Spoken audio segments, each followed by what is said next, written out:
Buenas noches. Dejamos a José la vez pasada, casadito, en un buen carrito y a punto de iniciar un periplo por todo Egipto. Recordemos un poquito eso. Además, con un puesto que lo puede soñar cualquiera: primer ministro en Egipto.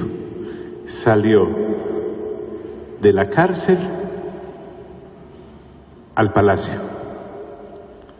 Pero acordamos que no íbamos a cometer el error de pensar que José es el protagonista de esta historia. Es el Espíritu Santo. Créanme que a veces te vas a sentir como si fueras contra la corriente, porque un alto porcentaje de personas hoy en día leen la Biblia y la usan como trampolín para hacerse un nombre, lograr éxito, ser reconocidos. Pero ese nunca fue el objetivo de José, y mucho menos el del Espíritu Santo. El acompañamiento que Dios ha hecho a la humanidad desde su caída ha sido amoroso en ágape, ha sido constante, porque tiene un propósito y un plan eterno del cual iremos hablando más adelante. O si usted es una de esas personas atentas que escucha lo que colgamos en YouTube, estamos llevando un ciclo de Romanos a la par, en el cual las Sagradas Escrituras nos han explicado cuál es el propósito de Dios. Y ese propósito va más allá de lo temporal. Pero escuchemos o recordemos dónde dejamos a José. El faraón le dijo a José: yo soy el faraón, pero sin tu autorización nadie levantará una mano ni un pie en toda la tierra de Egipto. Después el faraón le puso nombre de Safenat Panea a José. También le dio como esposa a Asenat, la hija de Potifera, sacerdote de la ciudad de On, porque recuerde que el sacerdote de la ciudad de Of no fue a esa reunión. Entonces quedó al frente de Egipto. José tenía 30 años cuando empezó a servir al faraón, el rey de Egipto, y se fue de la presencia de faraón y viajó por toda la tierra de Egipto. Una extensión grande, con unos medios de transporte muy limitados, pero lo hizo. Y empezaron esos 7 años de abundancia que el faraón había soñado, con las vacas gordas y con las espigas frondosas. Y dice que durante los 7 años de abundancia, la tierra de Egipto produjo bastante. Él, José, juntó todo el alimento de los 7 años que hubo abundancia y lo almacenó en las ciudades de Egipto. En cada ciudad almacenó el alimento de los campos que la rodeaban. Entonces José almacenó mucho trigo, tanto como la arena del mar. Había tanto que dejó de medirlo porque no se podía medir. Y aprovecho nuevamente para recordarte que a nosotros como congregación local, hace unos 3 años, un profeta vino cuando estábamos allí en el sótano 3 y nos habló de que venía una época de 7 años muy buenos, que me imagino que si has sido sabia y si has sido sabio y has leído este pasaje varias veces, estarás haciendo provisión, porque después de esos 7 años vendrán momentos difíciles, y es que ya no empezaron para muchas personas que no están en Cristo, o que si están en Cristo no renuevan entendimiento, no llenan su vida con las Sagradas Escrituras, no son templo del Espíritu Santo, porque la próxima semana, si Dios nos permite acabar hoy, vamos a mirar algo bien interesante que el Evangelio de Lucas nos va a mostrar, y es que la persona que no esté habitada por el Espíritu Santo es una casa abierta para ser un receptáculo de demonios. ¡Ay, John, qué susto!, podrá decir alguno, pero es que la Escritura nos enseña que nuestra lucha no es contra carne y sangre, sino contra principados y potestades y gobernadores de las tinieblas. Y vamos a ver por las Sagradas Escrituras, guiados por el Señor Jesús, que es Dios, cómo nos va a enseñar que si una casa no está llena del Espíritu Santo, estará vacía, y por lo tanto el diablo y sus demonios no le van a pedir a usted permiso a ver si lo habitan o la habitan. Y esto no se trata de ser buena o mala persona, sino de qué habitante tenemos. Entonces, creo que el Señor Jesús nos va a dar muchos sabios argumentos para hacer esto, porque ya el Señor Jesús dijo que si nosotros, siendo malos, sabemos dar buenas dádivas a nuestros hijos, ¿cuánto más nuestro Padre Celestial que está en los cielos le dará el Espíritu Santo a los que se lo pidan? Y ya sabemos que nosotros no tenemos necesidad de pedirle al Señor carro, casa, beca, marido, mujer, hijos, porque eso ya está en el paquete de haber creído. Él dijo que de esas cosas se ocupan los paganos, los que no creen. O sea, si usted encuentra una persona que su lista de oración con Dios es cosas, situaciones, eventos, puede que crea que es cristiana. Es más, puede que lo sea, pero no se está comportando en la intimidad con nuestro Padre Celestial como debe ser. Porque lo único que el Señor Jesús quiere que nosotros le pidamos al Padre es la persona del Espíritu Santo, que es Dios. Y todas las demás cosas nos serán añadidas. Todo lo que nosotros necesitemos según la sabiduría de Dios, no según nuestros antojos. Entonces, ese es el preámbulo para que lo que veremos más adelante. Antes de los años de escasez, José tuvo 2 hijos con Asenat. Recuerda que Faraón dijo, este soltero no lo puedo mandar a recorrer Egipto. Pues bien, esa relación dio fruto. Hija de Potifera, sacerdote de la ciudad de On. Y miren el nombre que le puso José a su primer hijo, Manasés. Porque dijo, Dios me hizo olvidar todos mis sufrimientos y a la familia de mi papá. El hecho de que nosotros hayamos sufrido y ahora seamos creyentes no implica que no recordemos y nos duela. A José le fue muy mal con su familia, terrible. Si usted cree que a usted le está yendo mal con la suya, haga un tiempito y léase la historia de José. Y podrá darse cuenta que, como ya dijimos, a veces las personas con las cuales más Dios pone tu carácter es con tu familia, con los de tu propia sangre. Pues bien, nace Manasés y José, en vez de decirle el hijo de mi sufrimiento, no lo puso dolores o quebrantos, lo puso Dios me hizo olvidar todos mis sufrimientos y todo lo que pasé en la casa de mi padre. Esa es la verdadera sanidad interior. La sanidad interior no consiste en un curso en el cual a usted lo colocan como en éxtasis y lo empiezan a retroceder hasta allá, hasta el momento en que usted estaba en el vientre de su madre, y algunos son tan guapos que lo llevan hasta allá, hasta cuando usted era cocodrilo. No se trata de ir al pasado, sino de dejar que las cosas ocurran y permitir que Dios sea el que, puliéndote el carácter, seas una persona alegre, seas una persona gozosa, seas una persona llena de Dios y no amargada. Porque la amargura es la peor de las cosas que le puede pasar a un ser humano. Entonces José dice, Dios me hizo olvidar todos mis sufrimientos y a la familia de mi papá. Entonces, recordemos, ¿de cuántos años salió José de la casa de su papá?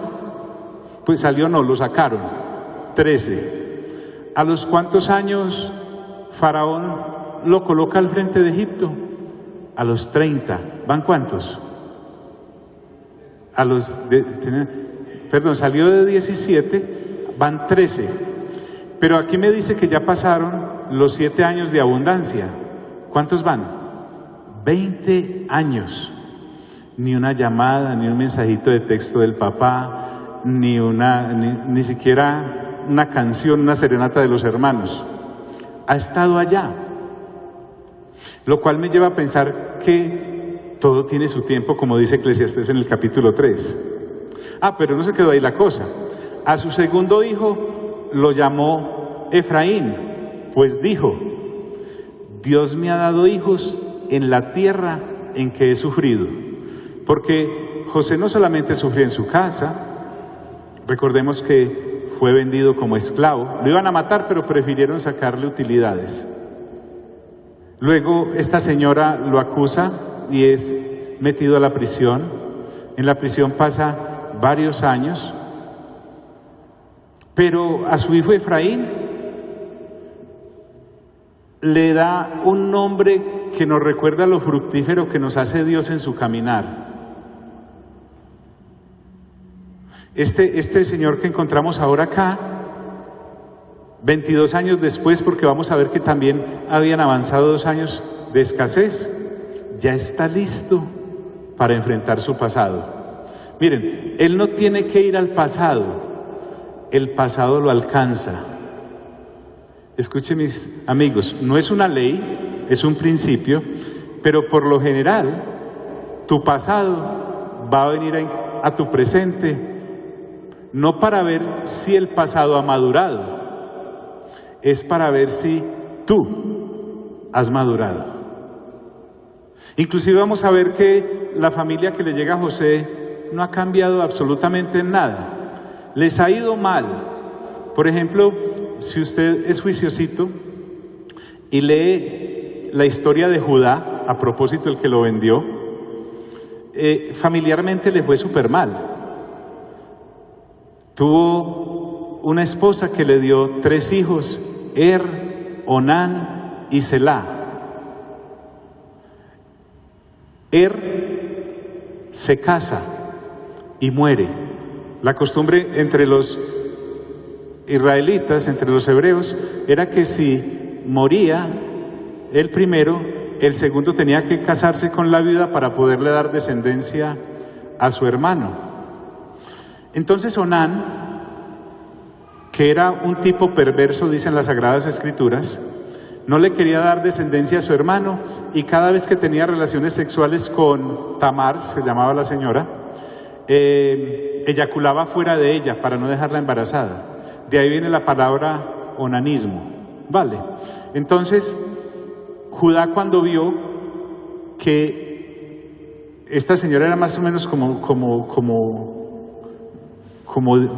maléfica sería, pensó él, en vez de entregarle a su tercer hijo, empezó a dilatar la cosa. Y en una ocasión, él salió de viaje de negocios, Judá, están aquí mis amigos, y tuvo sus necesidades sexuales y vio una ramera. Y dice la Escritura que se juntó a ella. No se escandalice, eso lo narra las Sagradas Escrituras.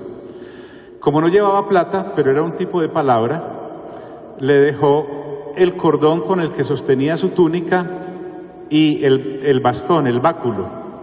Y le dijo, guárdeme esto como prenda y yo le envío un criado para que le pague. Cuando él le mandó a pagar, la señora no apareció por ningún lado. Pero unos meses después se dieron cuenta que Tamar estaba en embarazo. Este hombre se indigna, monta en cólera y había que matarla porque esa era la costumbre.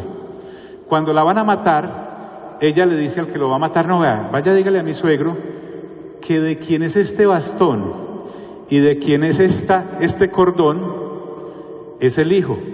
Se lo llevaron y entonces Judá resultó siendo el hijo, el papá de sus nietos. Sí, más o menos es la cosa, ¿cierto? Y es un enredo. A Rubén tampoco le fue muy bien. Recordemos que Rubén intentó salvar a José, pero no pudo. Sin embargo, él se llegó sexualmente a una de las mujeres de su papá, de Jacob, Bilhá, y por eso perdió su primogenitura. Entonces, a esa familia no le fue muy bien. Realmente, al mismo José fue una vida amargada. Les conté la vez pasada que cuando José le presentó a Jacob, su papá, al faraón, el faraón le habla, bueno, cuénteme de usted, ¿cómo le ha ido? Él dijo, no, vea, mis días han sido largos y amargos. Y bendijo a faraón y se fue, no habló mucho. Y así más o menos la vida de todos los otros.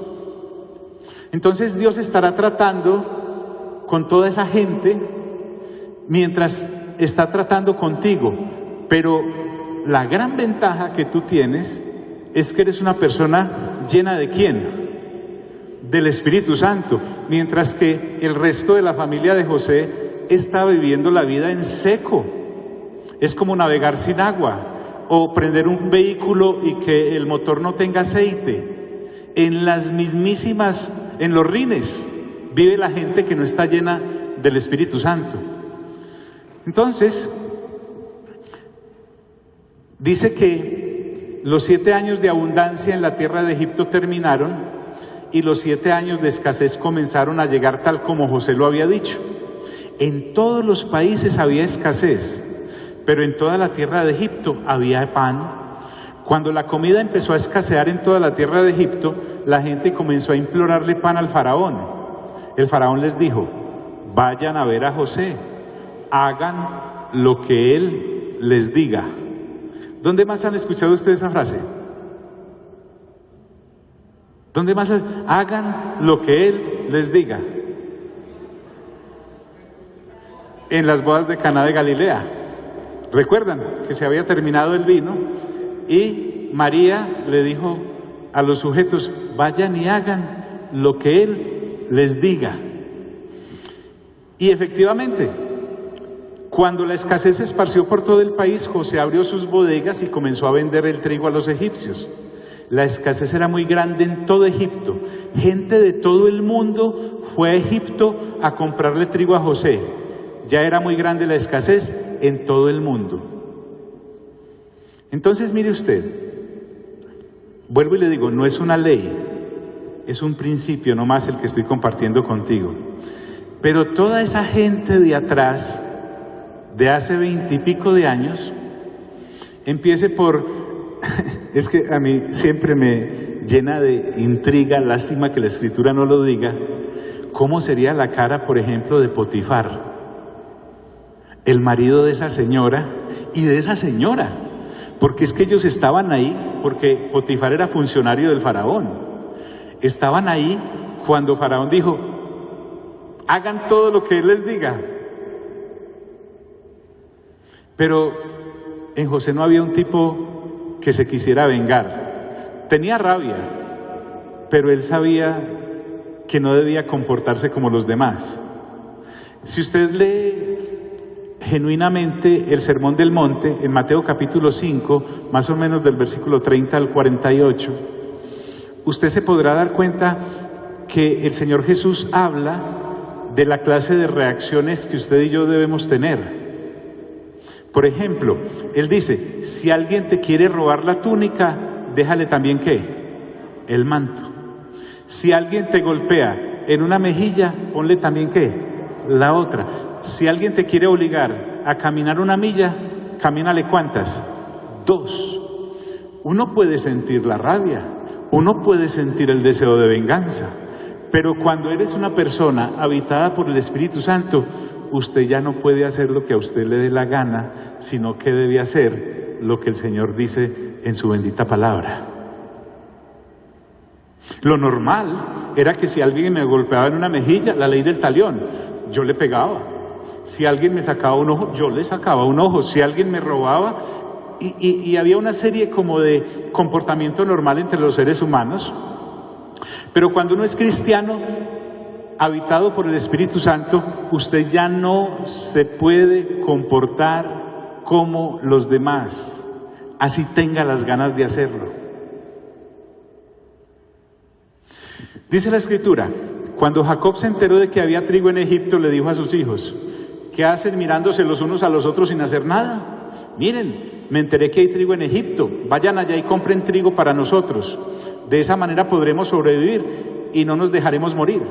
Entonces 10 de los hermanos de José fueron a Egipto a comprar trigo, pero Jacob no mandó con sus otros hermanos a Benjamín, el hermanito de José, porque temía que le pasara algo. Es que la última vez que salieron todos juntos, un hermano no volvió. La última vez que salieron juntos a propósito, ¿fue hace cuánto? Las cuentas, ¿cuántos? ¿Cuántos? 22 años.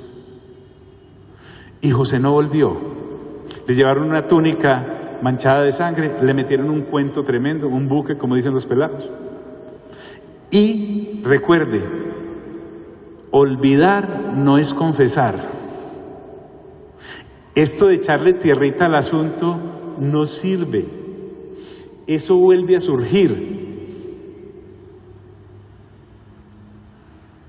José era el gobernador del país, él era el que vendía el trigo a toda la gente de la tierra. Los hermanos de José llegaron y se postraron rostro en tierra ante él. Disculpe, ¿cuál fue el primer sueño de José? Si no me lo dice, vuelvo a empezar desde la primera. Que él tenía su manojo de trigo, ¿cierto? Y los hermanos también tenían su manojo de trigo alrededor, y los manojos de ellos se le inclinaban. ¿Cuánto puede tardar en ocurrir un sueño de Dios? Discúlpeme. 22 años. Entonces yo me imagino a José en ese escenario de atender a la gente, vendiendo el trigo y todas las cosas, por allá las mesas de cambio, todas esas cosas, y llegan estos y se inclinan ante él. Yo creo que José casi se desmaya. Es que eso en seco, sin un traguito, es muy impresionante. Mire usted si no vea, José era el gobernador del país. Por favor, ayúdeme con su imaginación. Él era el que vendía el trigo a toda la gente de la tierra. Imagínate toda esa gente viniendo, comprando de todos los países. Los hermanos de José llegaron y se postraron rostro en tierra ante él. Cuando José vio a sus hermanos, los reconoció, pero actuó como si no los conociera. Él dijo, él pensó, la Escritura no dice qué dijo ni qué pensó. Lo que sí es que no se les dio a conocer. Pero sí dice la Biblia que les habló de manera muy dura. ¿Te das cuenta de la lucha que hay ahí? Soy creyente. Recuerden que este fue el que no se acostó con una señora porque temía a Dios. Pero ahí está la situación en la que tengo que reaccionar. Menos mal el tipo se contuvo. Por lo menos, él es que le había cambiado mucho. Uno en 20 años cambia mucho. Se afeita de otra manera, se viste de otra manera, camina de otra manera. Y dice que les habló de manera muy dura y les preguntó, ¿de dónde vienen? Ellos respondieron, mire pues, que tú eres el que cambia. Yo por favor quiero creer que en este caminar uno es el que cambia, o mejor, Dios es el que lo cambia a uno. La otra gente no cambia, a no ser de esos que se va por allá a hablar con el Dalai o todas esas cosas y entran, pero no estamos hablando de cristianismo. La naturaleza del ser humano caído sigue siendo la misma y sobre todo sin Dios. Por lo menos la naturaleza caída que todavía habita residualmente en nosotros después de conocer a Cristo, pues no es la que nos gobierna, pero al otro sí la gobierna. Nunca espere que su familia cambie por amor a Dios. si no conocen de Dios. Su hijo no va a cambiar si no nace de nuevo. Le es imposible, su naturaleza no se lo permite. Usted y yo no podemos tomar las Sagradas Escrituras y ponérselas al que no ha nacido de nuevo para que se comporte como si hubiera nacido de nuevo. No puede, no le da, es imposible. A tal punto que miren, estos todavía sosteniendo el cañazo. Venimos de la tierra de Canaán a comprar comida. José reconoció a sus hermanos, pero ellos no lo reconocieron a él. José también se acordó de los sueños que había tenido sobre ellos y les dijo: ustedes son espías. Mire que el primer 007 fue allá. Ustedes, ahora, póngase en el caso de ellos. Ellos llegan a comprar en una tierra extraña, un idioma diferente, y les sale el gobernador con que ustedes son espías. Eso daba inmediatamente para asesinarlos, para matarlos. Ellos tuvieron que empezar a temblar. Sus hermanos le dijeron: no, señor, mírate, señor, nosotros, sus siervos, vinimos a comprar comida. Todos somos hijos de un mismo hombre. Somos personas honestas. ¿Aló? ¿Ha escuchado esas personas que no son creyentes que dicen: yo no he matado a nadie, yo no soy como los demás, yo soy una buena persona?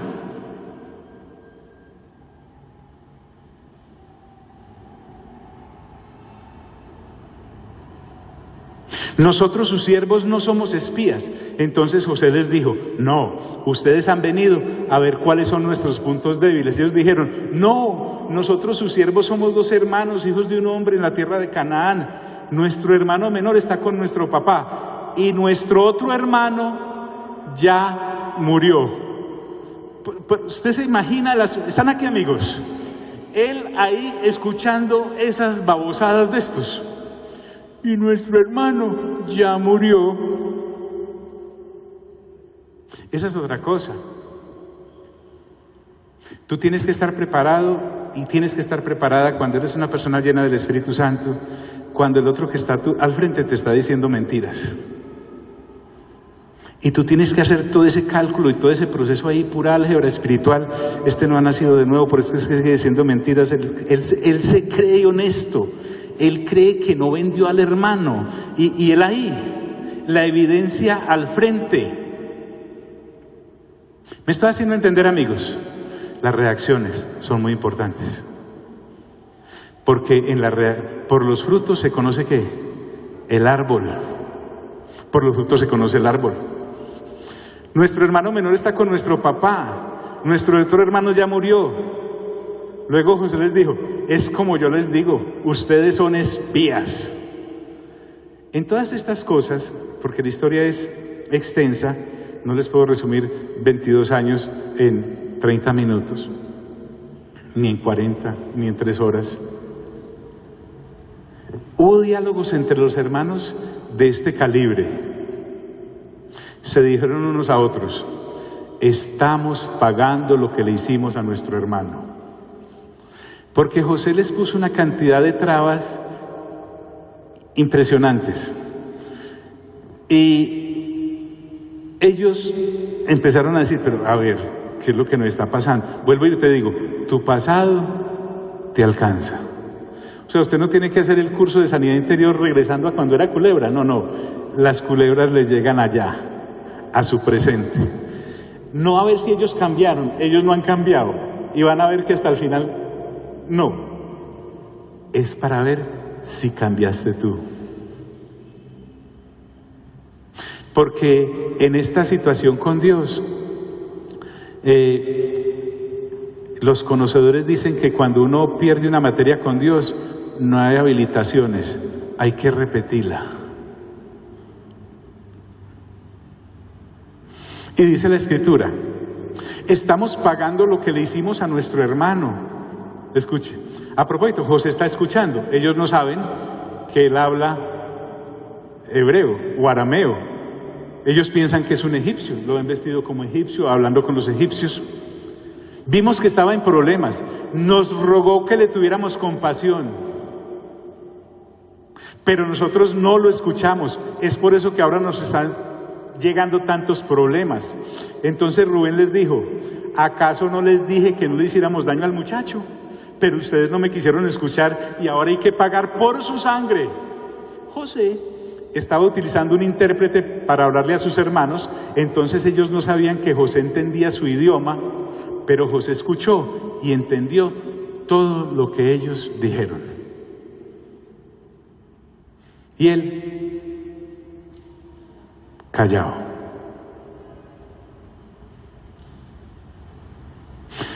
Usted no se va a quedar de la edad que tiene. Ustedes que son bien jóvenes. Alvarito y yo no nos vamos a quedar de la edad que tenemos. Algunos abusamos, ¿sí o no?, de la edad. El tiempo va a pasar y a pasar y a pasar. Y se dice que tú y yo fuimos alcanzados por Cristo. Si usted y yo, mi amigo y mi amiga, seguimos siendo lo mismos de hace 22 años, estando en Cristo, no hemos hecho nada. Entonces, esto se volvió un tira y encoge, pero hubo un momento en que José se manifiesta a sus hermanos. Y aquí vamos a encontrar un principio que si uno no llega a él, la vida se le vuelve a cuadritos. José pudo haber dicho: no, es que la culpa es de mi papá. ¿Para qué me mimó tanto? ¿Cuántos han sido la ñaña de su papá y de su mamá? Bueno, mentira, no levante la mano porque de pronto sus hermanos están aquí. Pero algunos podemos decir: no, es que mi papá y mi mamá me dio mucho gusto, no me dejaban darle un golpe a la tierra. José pudo haber dicho: no vio, todo es cuestión de esas prendas que me regaló mi papá. No, fue Rubén que como primogénito no me defendió. No, fue Judá que fue el que me vendió. No, fue la mujer de Potifar, esa casquisuelta en los líos que me metió. No, fue el copero,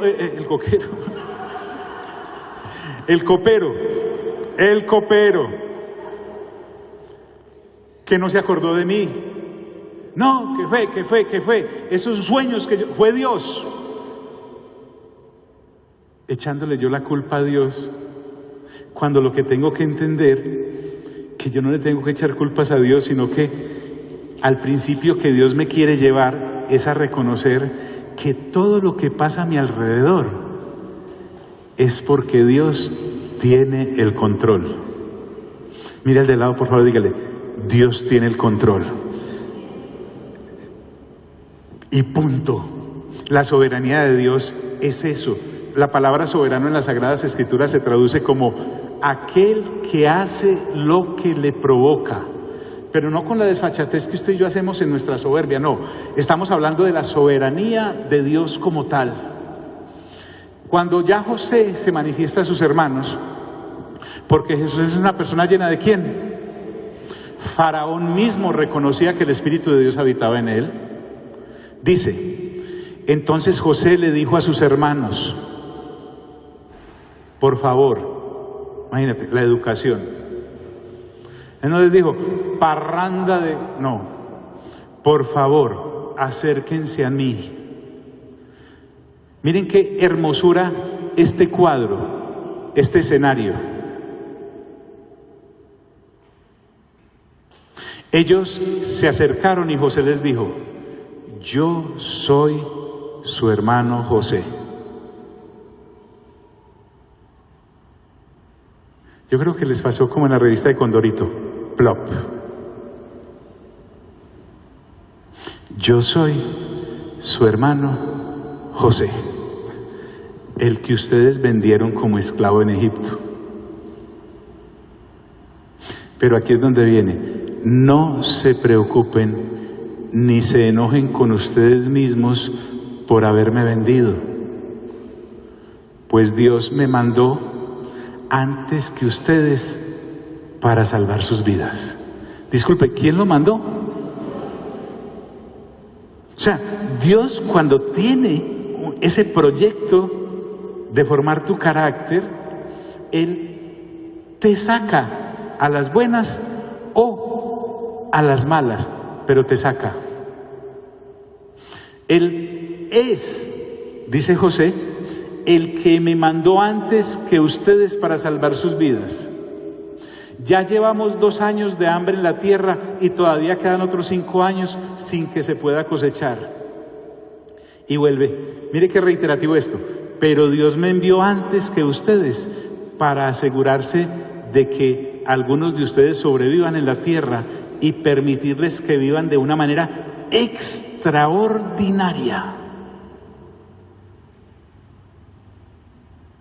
A mí me parece esto maravilloso.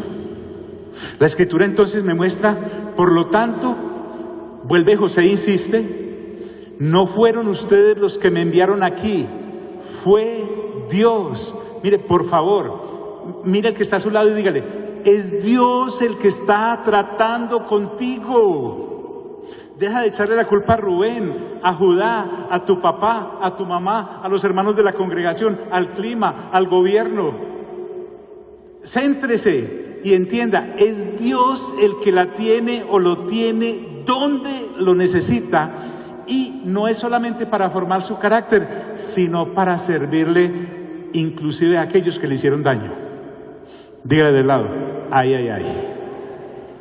Si uno no entiende esto, la vida cristiana se le vuelve un desastre. Por lo tanto, insiste José, no fueron ustedes los que me enviaron aquí, fue Dios.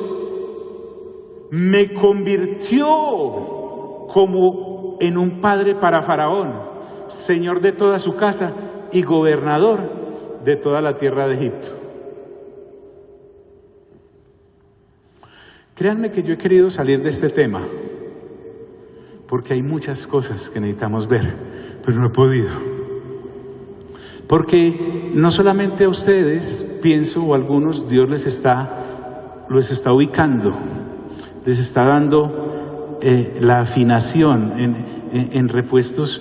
En mecánica hay un término para los vehículos que se llama afinar el motor, de manera que su vehículo no corcovee, que su vehículo no se apague o tenga encendido, sino que sea así, como un fosforito. Y Dios necesita colocarnos de esa manera. Y hay cosas que Dios tiene que arrancar de tu vida y arrancarte de tu vida, porque si no, uno no la suelta. No la suelta. Te dije al principio, hace como 4 viernes, a veces el mayor estorbo para que nuestros hijos crezcan somos los padres. Mi niñito, yo. Peleamos con el papá por los hijos, peleamos con la mamá por los hijos,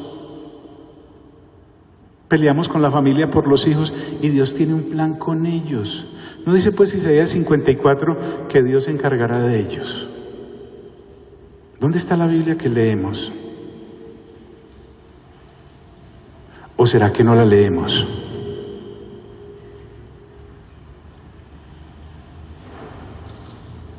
Vamos a dejar ahí por hoy. Póngase en pie, por favor.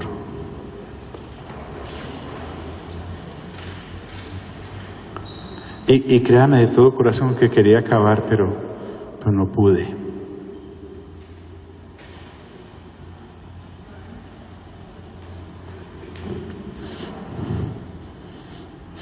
Cierre sus párpados, por favor. Tranquilo, que no le voy a pedir que retroceda hasta allá, hasta la época de las cavernas en su vida, no. Es más, lo necesito hoy aquí, en el presente, en el momentico en el que usted y yo estamos. No piense en su papá o en su mamá, ni en sus hijos, ni en su mujer, ni en su marido. Usted es usted. Usted, fulanito, usted fulanita de tal, que es creyente. Dios está formando tu carácter. Dios no puede darse el lujo de que seas un hijo o que seas una hija inferior a la estatura de la plenitud de Cristo. No puede.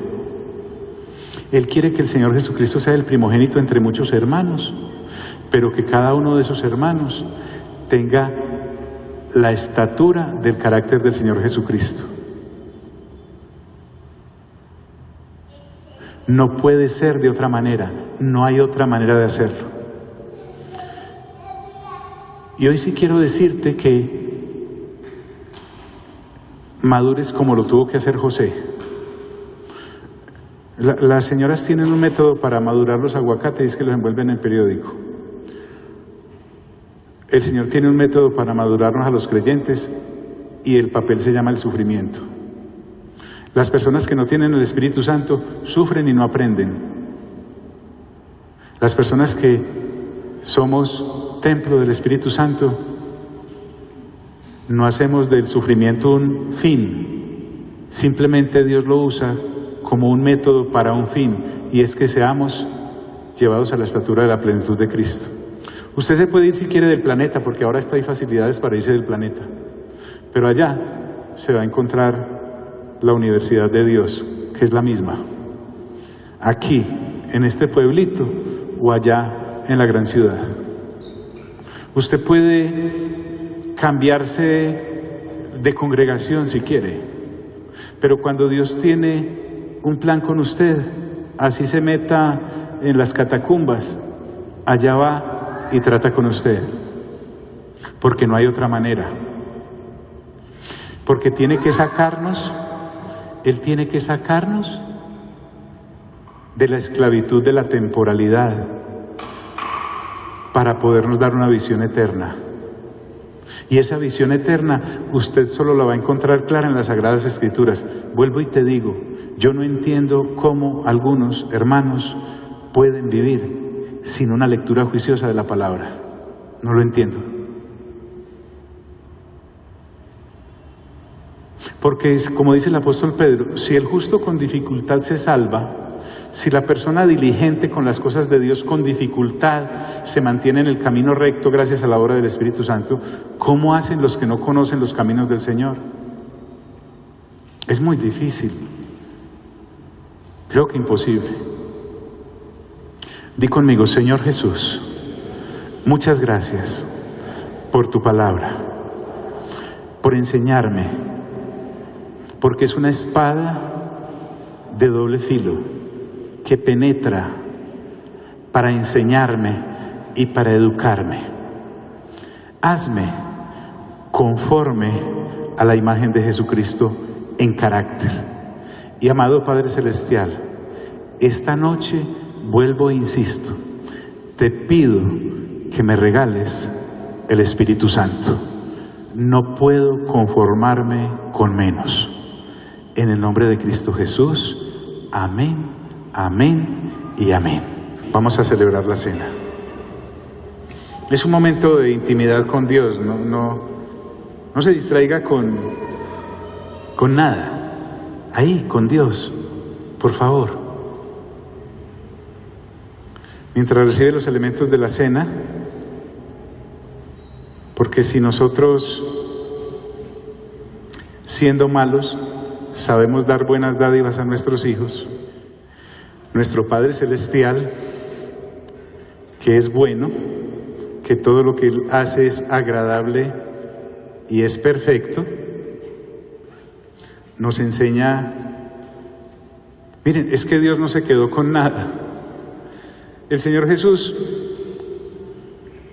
es hermoso cuando dice que le pidamos al Padre el Espíritu Santo, pero es que además el Padre ya nos dio un adelanto tremendo, que es el Señor Jesús.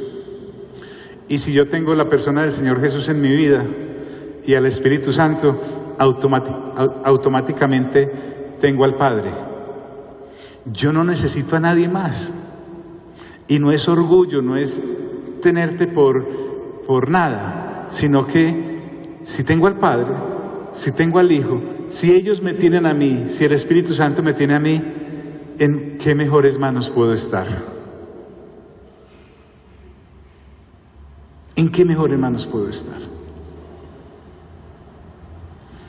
Bueno, ¿podemos comer el pan?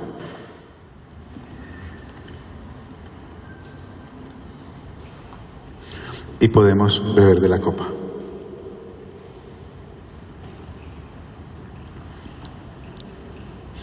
Les envío en bendición. Manéjense bien. Dios les bendiga.